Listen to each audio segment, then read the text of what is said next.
My guest today is C. Leslie Charles.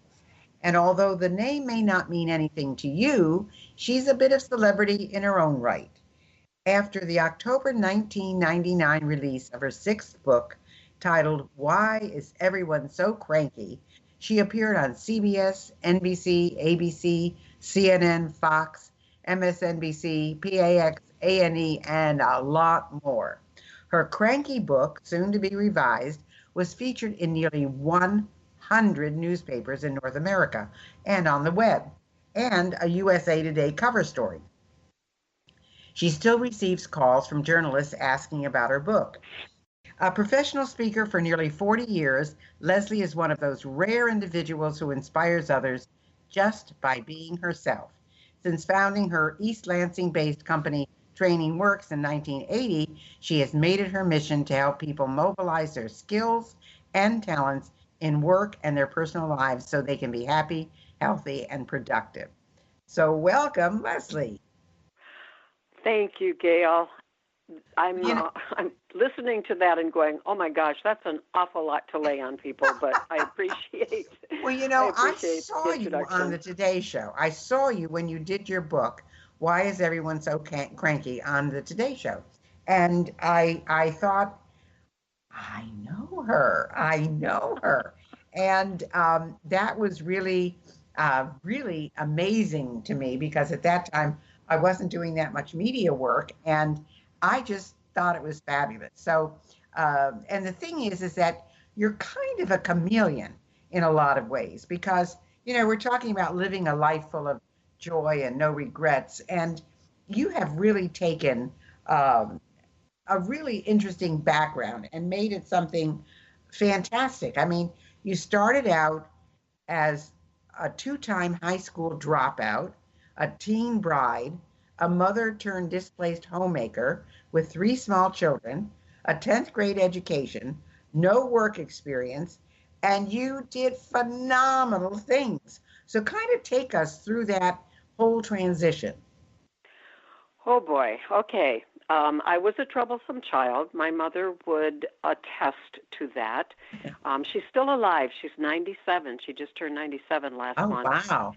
So we've had talks about why, what was with me, and I'm not sure because I didn't grow up in an abusive family or anything like that. We did a lot of sports. I had two brothers, one older, one younger, and I think I could have used some counseling when I was younger, but well, and I've had some since I was older too. Yeah, married at 16 and married a guy that was 19. He had a ninth grade education, and so we struggled for about 7 years before the divorce.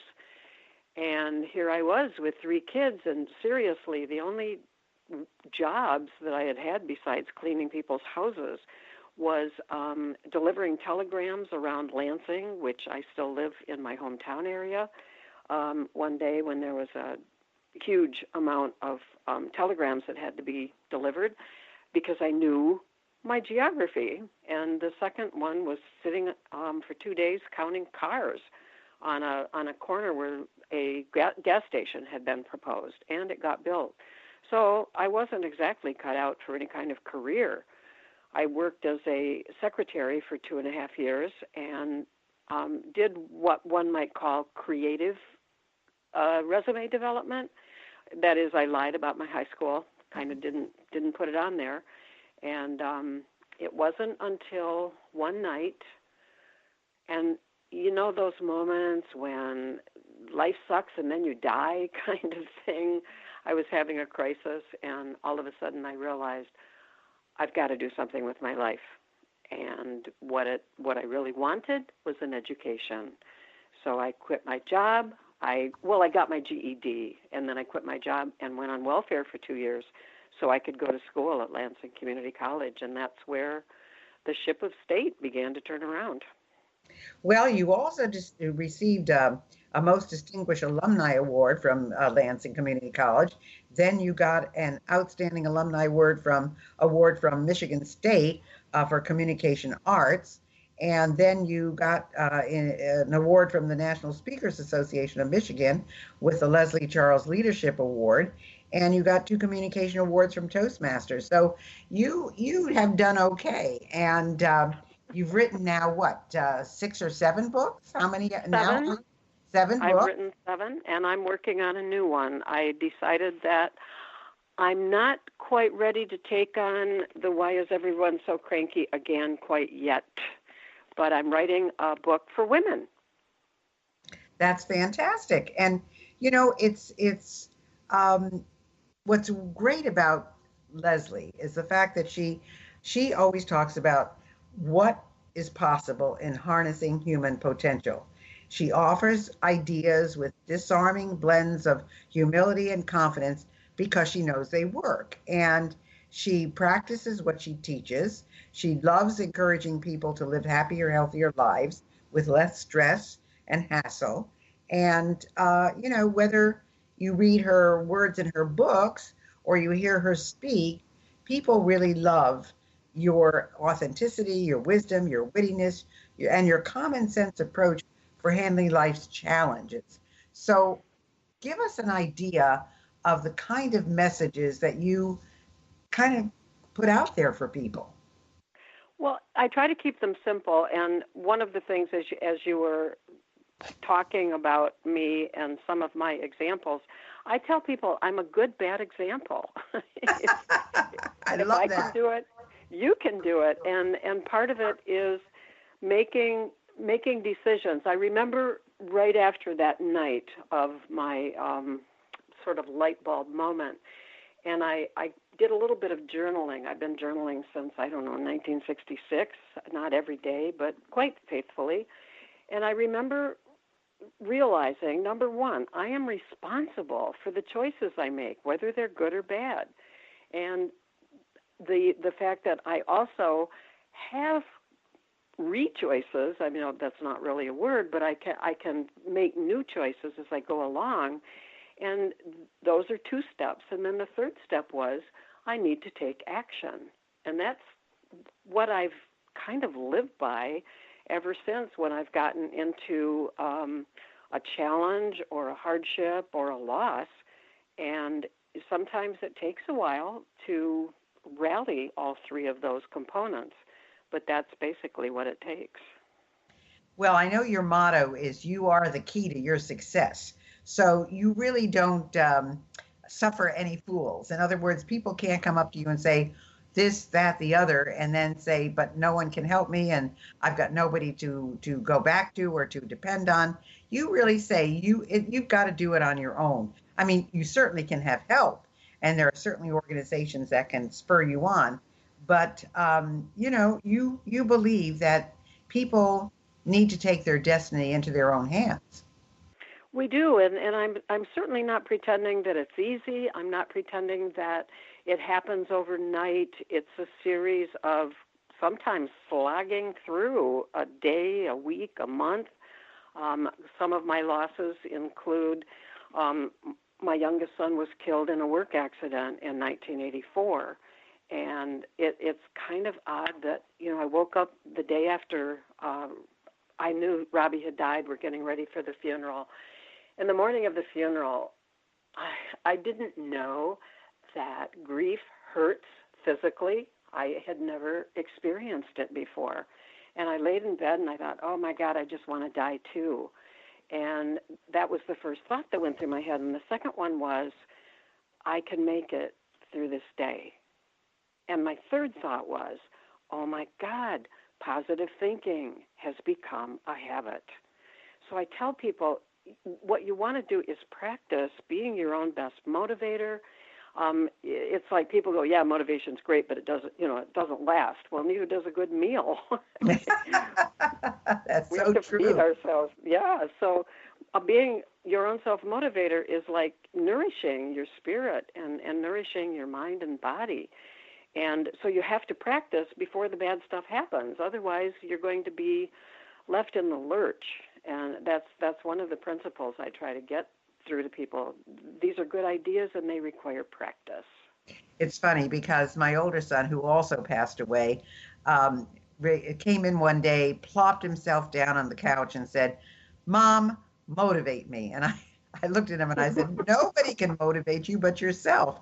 And I mean, people can create a motivating environment, but you yourself have to motivate yourself, and that's true.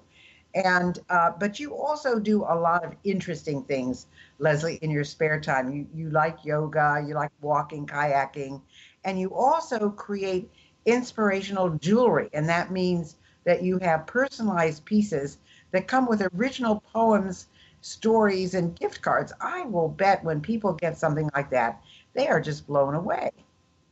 They are. One woman has called it my ministry. And of course, the first piece of jewelry I ever made was a memory bracelet for my son Robbie with his birthstone and his initials. And I probably should add that I flunked my first jewelry class just so I don't sound like, instant success. Crimping was my issue, and it was a group class. So I had to go back and do a one-on-one because I'm great with words, but physical things are not my gift. I have to work at learning physical things, including sports and all kinds of other physical or leisure time activities that I do. Well, But that's we, true.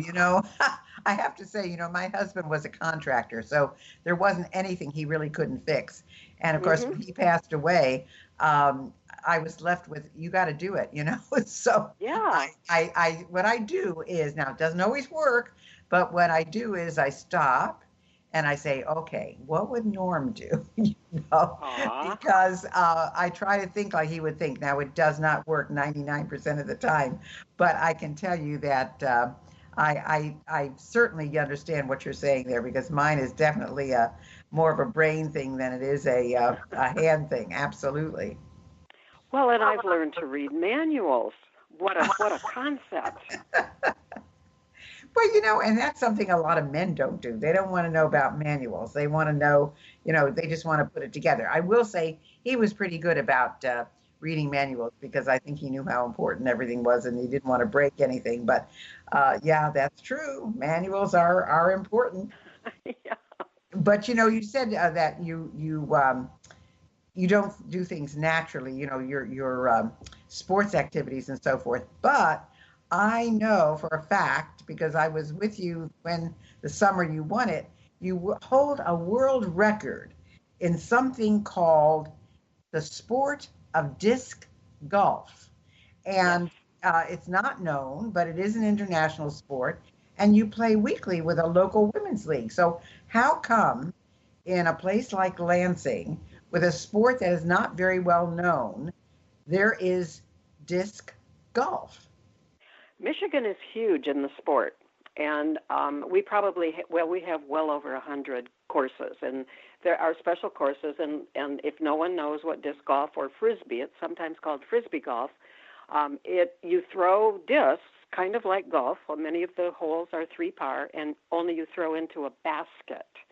And we've had our women's league now for 12 years. I was the first woman to sign up, and I brought the world record back from Australia, which is Wow. kind of, well, to Yeah, the U.S. from Australia, which was kind of cool. And it was probably the best throw I ever did in my life. And sometimes it's just, what is it? A half of success is just showing up. that's And I right. know eventually someone's going to break that record. But we in Michigan, my gosh, we have 3 women over the age of 70 who play this game that are on our league. Wow. Wow. That's Yeah. fantastic. That's great. That is hmm absolutely great. Well, now you have, though, changed your life in a lot of ways in the last many years that I've known you. I mean, you kind of go through different phases. Tell us what your life is like now and how you achieve a regret-free life. Well, and let me state that it's almost as if I've had 2 lives, and I'm not sure exactly where the dividing line was. And I was thinking about this whole thing of regret-free. So the first thing I would like to say is that many of us probably had some decisions we would have made differently, or there's this moment with a best friend that kind of went wrong. And the point is staying in the present as much as possible. it'll be 8 years in November that I became single after 35 years. Our relationship ended. I got dumped, and